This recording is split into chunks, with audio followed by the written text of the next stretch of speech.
Hey everyone, let's check out a fan story about Season 4, Episode 4. If you enjoy the content, please like and subscribe to support our channel. It means a lot to us. Now, let's dive into the story.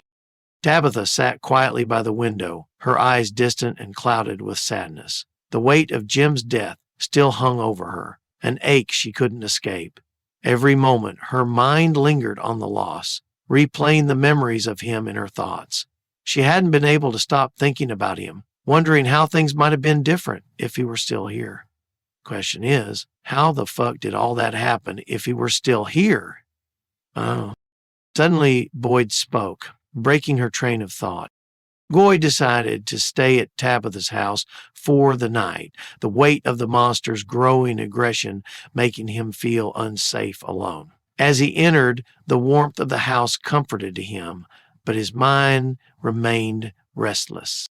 Over dinner, he found himself staring at Julie, her face calm but distracted, as though she carried a burden she hadn't spoken about. Her silence reminded him of his time in the forest. Before he could stop himself, Boyd began to confess. "I've never told you how I got out of the woods," he said suddenly. The room fell silent as Tabitha, Julie, and Ellis turned their attention to him. Boyd hesitated, but continued. "I was trapped. There was no way out, and I was starting to see things. I thought I was losing my mind. Then I met someone, a man named Martin. He was in chains, locked in some horrible room, thick, heavy chains like they were meant to hold something inhuman. He was an old man with a beard so long it looked like he'd never shaved a day in his life." Boyd's voice faltered. "He told me things I didn't understand. But before I left, he gave me a rope. I don't know how or why, but that rope saved my life.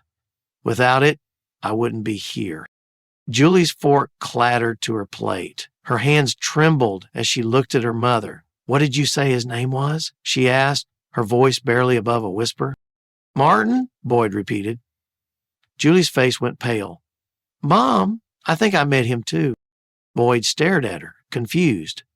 "What are you talking about? When?" Julie took a shaky breath. "I'm not sure. It feels like it was a dream, or like I was there but wasn't fully myself. I saw him, tall, gaunt, with this strange intensity in his eyes. He called out to me, and I froze. He said, 'Take this rope and put it down. Someone needs it. We don't have much time. Just—'" Her voice broke. "I don't even know why I listened, but it felt right, like I didn't have a choice. I can't explain it, Mom. I don't remember everything, but somehow I think I was there."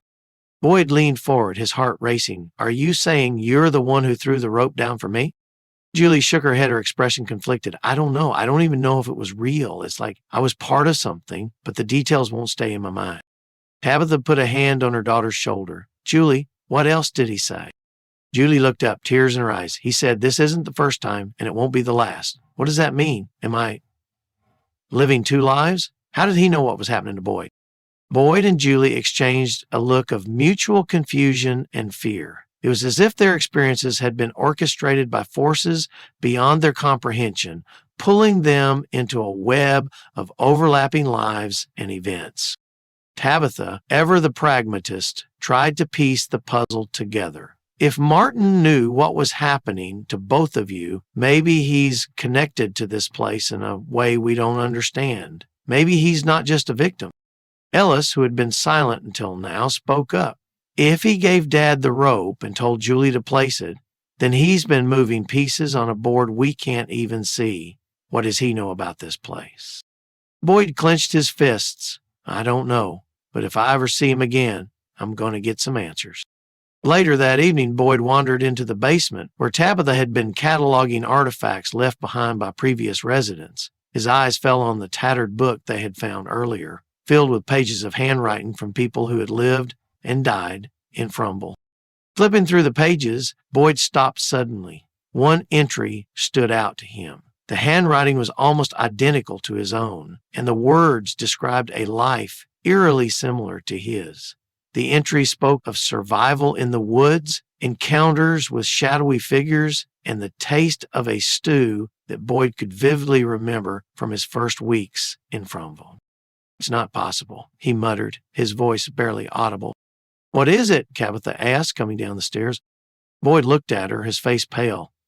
"This writing, it's like I wrote it, but the date says it's from 80 years ago." Tabitha's eyes widened.